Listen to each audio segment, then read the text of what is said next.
All right guys, welcome back to your second C++ tutorial. And इस video में हम देखेंगे कि वेरिएबल्स क्या होते हैं। सो इमेजिन करो आप एक बहुत बड़े स्टेशनरी स्टोर के CTO हो और आपका बॉस आपसे आके कहता है कि एक LCD स्क्रीन है, उस पर 3 प्रोडक्ट्स के प्राइसेस डिस्प्ले होने हैं डेली, और वो 3 प्रोडक्ट्स हैं पेन, पेंसिल और eraser. Pen, pencil and eraser, आपको इन तीनों प्रोडक्ट्स के प्राइसेस डिस्प्ले करने हैं। तो आप कहोगे कि मैंने अभी C++ सीखे, मैं तो इसका एक प्रोग्राम बना देता हूँ। तो आप क्या करोगे, जितना अभी तक आपने सीखा है उसके हिसाब से आप सी आउट करोगे कॉस्ट ऑफ पेन। आप लिख दोगे यहाँ पे, मान लो कॉस्ट थी पेन की 20 रुपये। सिमिलरली आप कॉपी पेस्ट करोगे क्योंकि इंजीनियरिंग में यही तो करते हैं। उसके बाद आप कहोगे पेंसिल की कॉस्ट, और फिर आप कहोगे इरेज़र की कॉस्ट। मैं लिख देता हूँ यहाँ पे, पेंसिल पड़ेगी 10 रुपये की, इरेज़र पड़ेगा मान लो 4 रुपये का। तो आपने कहा ये कॉस्ट है। अब मेरे को इसे जब भी डिस्प्ले करना होगा मैं क्या करूँगा, सिंपली मैं यहाँ पे जाके रन क्लिक कर दूँगा एंड मेरी LCD स्क्रीन पे वो जादू से आ जाएगा। लेकिन आपने थोड़ी फॉर्मेटिंग नहीं करी, आप भूल गए। तो फॉर्मेटिंग के लिए आप क्या करोगे फिर, ENDL, ताकि वो नेक्स्ट लाइन पे चले जाए। एंड सिमिलरली इसको सारी जगह कॉपी पेस्ट कर देंगे। एंड अब फिर आप दोबारा रन करोगे, आप कहोगे कि हाँ अब मेरा आउटपुट आ गया, अब डिस्प्ले हो गया, बहुत बढ़िया। अगले दिन आपका बॉस आके कहता है कि अब हमें स्टोर पे एक डिस्काउंट चलाना है। मान लो हमें 20% का डिस्काउंट चलाना है। तो 20% का डिस्काउंट मतलब अब प्रोडक्ट की वैल्यू 20% कम हो गई, यानी कि 80% बची। तो 80% बचने का मतलब है मैं 20 को मल्टीप्लाई करूँगा, इंटू करूँगा 0.8 से। 80% मतलब 80/100, मैथ कर लो, 0.8। सिमिलरली इसको भी मैं 0.8 करूँगा, सिमिलरली मैं इसको करूँगा 0.8। आप कहोगे फिर बहुत बढ़िया, प्ले कर दिया एंड सबकी डिस्काउंटेड वैल्यू आ गई। ये तो चाहिए लाइफ में, है ना।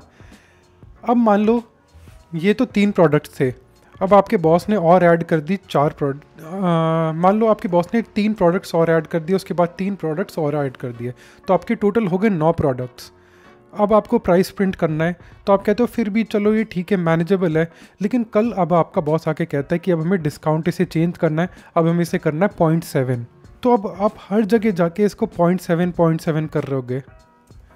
तो अब आपको इसमें एक दिक्कत दिख रही है, इस कोड में रिडंडेंसी काफ़ी ज़्यादा है एंड इस कोड को मेंटेन करना इम्पॉसिबल है, क्योंकि जैसे जैसे प्रोडक्ट की लिस्ट बढ़ेगी वैसे वैसी प्रॉब्लम एक्सपोनेंशियली बढ़ेगी, उतनी ज़्यादा आपकी प्रॉब्लम बढ़ेगी और उतनी जगह जाके आपको चेंज करना पड़ेगा। और काफ़ी ज़्यादा चांसेस है कि आप एक मिस्टेक कर बैठोगे, और अगर आपने इस पर मिस्टेक करी तो डायरेक्टली बिजनेस को लॉस होगा।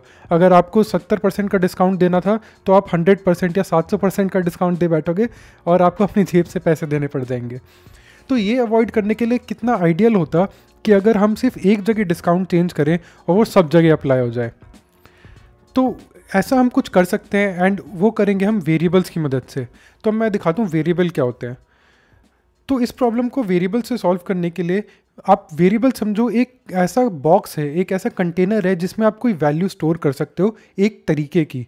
तो मान लो हमारा जो डिस्काउंट था वो था 20%। तो 20% के बाद अब वैल्यू कितनी बची, 0.8।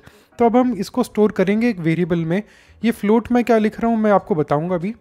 इसको हम स्टोर करेंगे 0.8 करके एक वेरिएबल में। अब बस हम यहाँ पे इसे फ्लोट से मल्टीप्लाई कर देंगे, जो हमने डिस्काउंट वेरिएबल बनाया उससे मल्टीप्लाई कर देंगे। एंड अब देखना प्रॉब्लम कितनी इजी हो जाएगी। तो अब कल को अगर आपका बॉस आके कहते हैं कि अब हमें डिस्काउंट 30% करना है, पहले 20 था, तो अब आप बस एक जगह चेंज करोगे और अब आपके प्राइसेस देखना, अभी 16.8 3.2 है, तो अब सारे प्राइसेस खुद ब खुद चेंज हो जाएंगे। ये देखा आपने, प्राइसेस आपके सारे चेंज हो गए, आपको सिर्फ एक जगह ज़रूरत पड़ी चेंज करने की। सिमिलरली आप कर सकते हो अपने पेन वगैरह के साथ। तो पेन का प्राइस है आपका 20, पेंसिल का प्राइस है, ऐसे ही इसको कॉपी कर लेंगे, पेंसिल का प्राइस है आपका 10 रुपये एंड इरेज़र का प्राइस है आपका 4 रुपये, क्योंकि ये प्राइसेस भी डायनेमिक हो सकते हैं। तो ये इंट और ये जो फ्लोट है, ये क्या है, इन्हें कहते हैं डेटा टाइप्स। एंड और ज़्यादा स्पेसिफिक होना है तो ये वाले जो डेटा टाइप्स हैं इन्हें कहते हैं प्रिमिटिव डेटा टाइप्स C++ में, क्योंकि ये C++ में इंटीग्रेटेड है, हमें उस लैंग्वेज के साथ ही मिलते हैं। इंट मतलब इंटीजर्स, फ्लोट मतलब डेसिमल्स। तो आप इंटीजर्स में सिर्फ इंटीजर्स वैल्यू ही स्टोर कर सकते हो, यानी कि आप 20 को 20.5 नहीं कर सकते। अगर आप इसको 20.5 करोगे तो मैं अभी आपको दिखाता हूँ क्या होगा। या फिर एक काम करते हैं, इसको इतना ही रहने देते हैं, हम डिस्काउंट को करते हैं 0.7, अब इसको कर देते हैं इंट। तो अब देखना क्या होगा, एक फ़नी चीज़ होगी। आप देख रहे हो सबकी कॉस्ट 0 हो गई। क्यों? क्योंकि हमने जो यूज़ करा है वो है इंटीजर। इंटीजर क्या करेगा, जैसे ही उसे फ्लोटिंग पॉइंट दिखेगा वो उसे ट्रंकेट कर देगा, यानी कि उसे कंसीडर ही नहीं करेगा, वो सिर्फ इसको कंसीडर करेगा। तो अभी क्या है, इंट हमारा डिस्काउंट कितना बना फिर 0। तो अब इसने सबको 0 से मल्टीप्लाई करा तो प्राइसेस क्या आ गए 0 और आपका स्टोर लुट गया। तो आपको ये नहीं करना है, हमें यूज़ करना है फ्लोट इसके लिए। तो अब मैं आपको बताता हूँ कितने डेटा टाइप्स होते हैं प्रिमिटिव। हमारे पास होता है इंट, फिर होता है एक शॉर्ट, फिर होता है एक लॉन्ग, फिर होता है एक फ्लोट, फिर होता है डबल, फिर होता है एक कैर, फिर होता है एक बूलियन। तो ये कितने हो गए, 6 और 6, ये 7 आपके ऐसे प्रिमिटिव डेटा टाइप्स हैं जो कि आपको C++ में बन के आते हैं। और जो अभी मैंने करा है ये कमेंट करा है। कोड कमेंट करने के लिए आपको 2 फॉरवर्ड स्लैश बनाने हैं।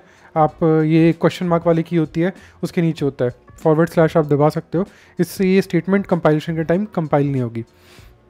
तो ये हमारे प्रिमिटिव डेटा टाइप्स हैं। इंट यानी कि इसमें नंबर स्टोर होगा और वो इंटीजर होगा। शॉर्ट यानी कि इसमें एक छोटा नंबर स्टोर होगा इंट से। इंट की रेंज होती है -2n-1, n मतलब नंबर ऑफ बिट्स। तो इंटीजर का जो साइज़ है, जो इंटीजर के बॉक्स का साइज़, जैसे मैंने आपको बताया कि वेरिएबल्स एक बॉक्स की तरह मानो आप, तो इंटीजर के बॉक्स का साइज़ है वो है 4 किलो, यानी कि 4 बाइट समझ सकते हैं। बाइट एक यूनिट होता है, हर बाइट में होते हैं 8 बिट। तो इंटीजर के टोटल कितने बिट्स हुए, 4 × 8 32 बिट्स हुए। तो इंटीजर की रेंज हुई 2 की पावर n-1, यानी कि 32 - 1 कितना हुआ 31, 2 की पावर 31। एंड ये हुआ माइनस से, यानी कि इंटीजर्स नेगेटिव भी हो सकते हैं, यहाँ से लेके 2 की पावर 31 एंड यहाँ पे -1। तो ये 2 की पावर 31 में से -1 कर रहे हैं हम, 31 में से नहीं। और हमने यहाँ पे -1 क्यों नहीं जोड़ा, क्योंकि हमें 0 को भी कंसिडर करना था। 0 2 बार ना काउंट कर लें, इसलिए हमने वहाँ पे -1 नहीं जोड़ा। तो ये आपकी इंटीजर की रेंज है। शॉर्ट की रेंज और छोटी होती है, इसमें और कम वैल्यूज़ आएंगी, यानी कि समझ सकते हो ये 4 किलो का बॉक्स है इंटीजर, तो वो होगा शॉर्ट 2 किलो का बॉक्स। फिर आता है लॉन्ग यानी कि आप इसमें काफ़ी ज़्यादा बड़ा नंबर स्टोर कर सकते हो, वो भी इंटीजर होगा लेकिन काफ़ी बड़ा होगा। और इसकी रेंज क्या होगी, लॉन्ग होता है हमारा 8 बाइट का, तो 8 बाइट इंटू 8 बिट्स, क्योंकि हर बाइट में 8 बिट्स होते हैं, तो ये हुआ 64 बिट्स। तो 2 की पावर n-1 वाले फॉर्मूले से आप निकाल सकते हो इसकी रेंज क्या होगी। सिमिलरली फ्लोट यानी कि आप पॉइंट डेसिमल वगैरह स्टोर कर सकते हो। फ्लोट का बस साइज़ होता है 4 बाइट्स ही होता है। डबल का साइज़ होता है 8 बाइट। डबल और फ्लोट सेम है, बस डबल का साइज़ ज़्यादा होता है। कैर इंटरेस्टिंग है क्योंकि कैर में आप स्टोर करते हो एक कैरेक्टर, जैसे आपको लेटर कोई भी आप स्टोर कर सकते हो, तो आप ये स्टोर करते हो उसमें A B C D। But कैर को आप एज इंटीजर भी यूज़ कर सकते हो, वो अभी आपको दिखाता हूँ थोड़ी देर में क्या होता है। एंड फिर फाइनली आता है बूल यानी कि बूलियन। तो बूलियन यानी कि आप ट्रू या फॉल्स वैल्यू स्टोर कर सकते हो। तो कभी आपको ऐसा कुछ बनाना हो तो आप इसमें ट्रू या फिर फॉल्स सेट कर सकते हो एंड आप इसे आगे यूज़ कर सकते हो। तो ये हुए हमारे प्रिमिटिव डेटा टाइप्स। ये सब स्मॉल केस में होते हैं, यानी कि इसमें कैपिटल लेटर्स नहीं होते, ये ध्यान रखना। अब मैंने आपको बताया था कि आप कैरेक्टर को एज इंटीजर भी स्टोर कर सकते हो, तो वो अब मैं आपको दिखाता हूँ कैसे। सबसे पहले क्रिएट करते हैं एक कैरेक्टर। आपको कोई भी वेरिएबल क्रिएट करने के लिए सबसे पहले बताना है उसका डेटा टाइप, तो इसका डेटा टाइप होगा कैरेक्टर। फिर उसके बाद उसका देना है नाम।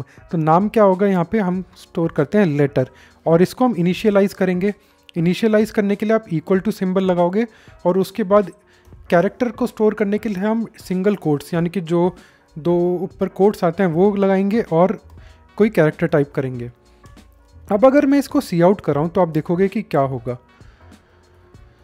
सी आउट में आप देखना आपका ए प्रिंट हो जाएगा, यहाँ पे आपका ए प्रिंट हो गया, बहुत बढ़िया। अब मैं एक काम करता हूँ, लेटर को दोबारा असाइन करता हूँ और इसमें ऐड करता हूँ 1। आइडियली ये इनवैलिड होना चाहिए, कंपाइलर एरर थ्रो करना चाहिए, लेकिन ऐसा नहीं होगा क्योंकि कैरेक्टर को एज अ इंटीजर भी हम स्टोर कर सकते हैं। तो आपने देखा ये इंटीजर इंक्रीमेंट हो गया, यानी कि एक स्टेप आगे बढ़ गया, ए के बाद आया बी, तो इसने इंक्रीमेंट भी ले लिया। तो characters can be used as integers and हर कैरेक्टर की, जैसे ये ए है तो इसकी एक एस्की वैल्यू होती है, एक एस्की कोड होता है, वो आप ऑनलाइन जाके देख सकते हो। एंड ए का स्कोर होता है 65, ऐसे ही बी का होता है 66 एंड सो ऑन। तो आप इनकी एस की वैल्यू भी प्रिंट कर सकते हो। अगर मैं यहाँ पे शायद ट्राई करूँ तो इसकी एस की वैल्यू प्रिंट हो जाएगी। मैं आपको प्रिंट करके दिखा देता हूँ, होपफुली पोपट ना हो, प्रिंट हो जाए। तो आप देख सकते हो इसकी एस की वैल्यू प्रिंट हो गई। एक्चुअली आई वॉज रॉन्ग, इसकी एस की वैल्यू 97 है, तो ए की 97 है, शायद वो कैपिटल ए था जिसकी 65 थी। हाँ, तो कैपिटल ए की 65 है, स्मॉल ए की आपकी 97 है।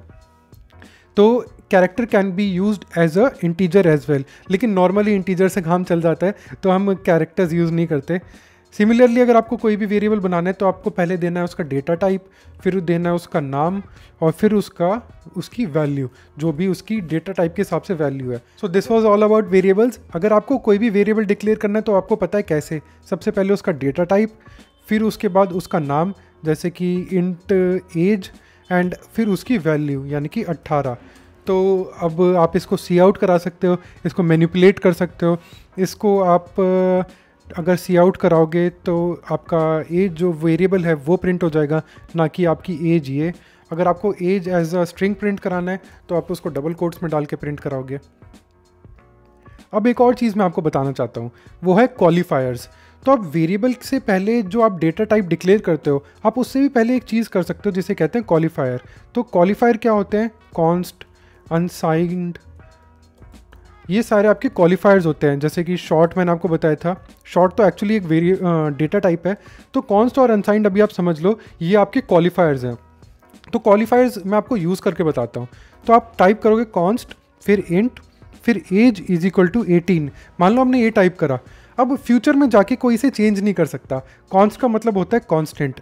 तो अगर अब मैं ट्राई करूँ age is equal to age में अगर मैं जोड़ दूँ 10, तो आप देखोगे कि कंपाइलर ही मेरे को एरर दे देगा, आईडी ही एरर दे देगा। ये कह रहा है कि आप कैन नॉट असाइन, मतलब दोबारा असाइन नहीं कर सकते, एक बार आपने असाइन कर दिया। अगर मैं इसे रन करूँ तो आप देखोगे कि ये थ्रो कर देगा error, can not assign to variable age with const qualified type const int. तो अगर मैंने इसको कॉन्स्ट कर दिया तो मैं इसे दोबारे इनिशियलाइज नहीं कर सकता। मैं इसे इनिशियलाइज कर सकता हूँ, मैं इसे दोबारे इसको चेंज नहीं कर सकता। तो ये हुआ हमारा कॉन्स्ट इंट। अब होता है एक अनसाइंड। तो मैंने आपको बताया था कि इंट में नेगेटिव वैल्यू भी आ सकती है, इसलिए उसकी रेंज होती है -2 की पावर n-1 से लेके 2 की पावर n-1 तक। लेकिन अगर मैं उसे अनसाइंड कर दूं तो उसकी वैल्यू हो जाएगी 2 की पावर n-1 तक। तो बस अनसाइंड इतना ही होता है कि वो नंबर लाइन में 0 से आगे तक जाता है। So this is all you need to know about unsigned. तो ये था इस वीडियो के लिए। अगर ये वीडियो पसंद आई हो तो लाइक करना, चैनल को सब्सक्राइब करना एंड नोटिफिकेशंस ऑन कर देना ताकि आपको अगली वीडियो की नोटिफिकेशन आते रहे। Thank you so much for watching, see you in the next video.